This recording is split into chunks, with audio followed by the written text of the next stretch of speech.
All right, getting you a video of Miss Lulu. We are actively doing some training here at the park. So sometimes we get out and we just work on some exposure, having the dogs hang out with us in new places. But here we're actively making sure that she can heel and sit and down. And we have another dog over here, Bella, practicing a down stay.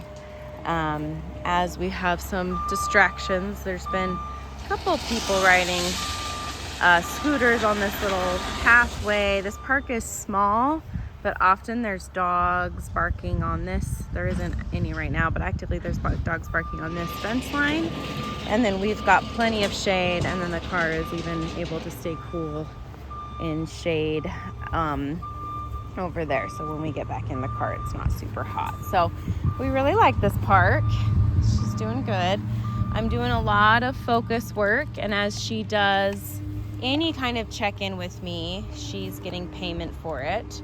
As long as she's not rude about it. Occasionally with Lulu, like, she does some demanding behaviors where she paws at me for food, attention, and that kind of stuff. So those things I do correct pretty firmly. I'm fair about it, but it's pretty firm where she understands, like, nah, like, I know you're cute, girlfriend, but that's not what we're gonna do, because that can lead into all kinds of issues down the line, like biting the leash, biting us, nipping when she doesn't get her way. And so those kinds of things, I'm saying, nope, we're not doing that.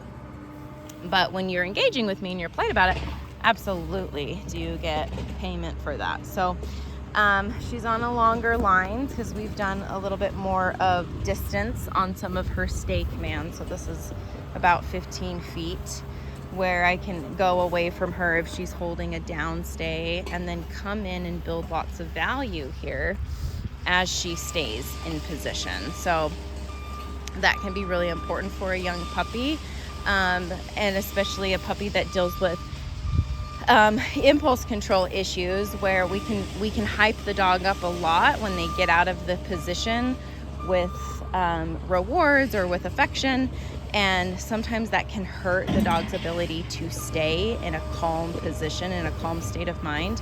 Whereas with this, she's waiting for me to come back to her, to reward her, and I promote a calmer state of mind, and I promote a better stay position, whether that's the place bed or the down or the sit. And so she can learn, okay, this is what I'm supposed to be doing, and also my owner's going to come back, and there's going to be good things in store for me when I stay. So really good for her. Now if she gets up, we're going to bring her right back down to the same spot if she's holding this down stay. I didn't actually tell her to down here, but we're rolling with it because she put herself in that position, and that's okay. So sometimes dogs, when we go into active training mode, they start to put themselves into the heel position, the sit position. That sometimes if I go in certain rooms in the house where we normally do the place command, she's running to it. I'm gonna roll with it because I feel like for a young dog who's offering up good behaviors, that's awesome. I'm gonna roll with it, and I think that there's some good things in store for her. Now, if I want her to get out of this position, even got like a distraction right here, cute kid on a scooter. I'm in this context, I might even just go right into the heel, where I want a little bit more calmness. Lulu, heel. Good girl. Now with the heel, when we get to grass, it's often tempting for a dog to drop their snout and start sniffing the ground, because there's things in the grass, there's bugs, other dogs have possibly walked on this, gone potty on it, and so there's lots of interesting smells. And what I want from her is her ability to stay with me, and that includes her mental space. So I need her to be paying attention to me, be in a really good state of mind. She's a puppy, so occasionally she gets silly and wants to chew on twigs and run around and get silly.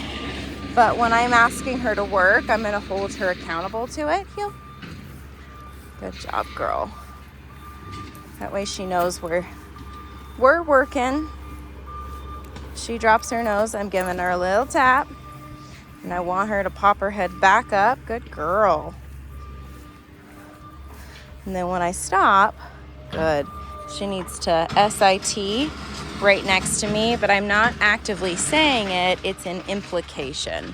When I stop, that bottom needs to hit the ground.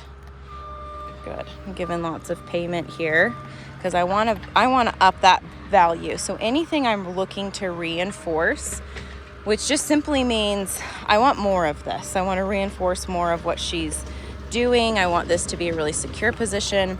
Payment, payment, payment. But at the same time, I can even use negative reinforcement with a little bit of pressure to keep her with me. So that could look like e-collar pressure at a low level. That could look like the prong collar. So there's some kind of pressure that only is taken away when she completes the task.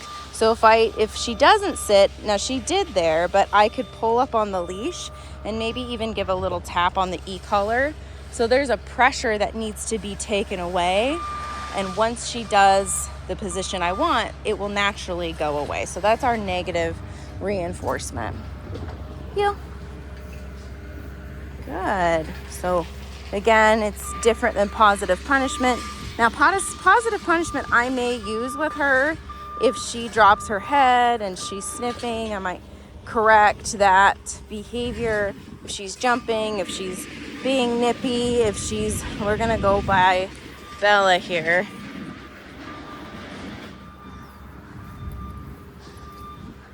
Bella and Millie are good buddies.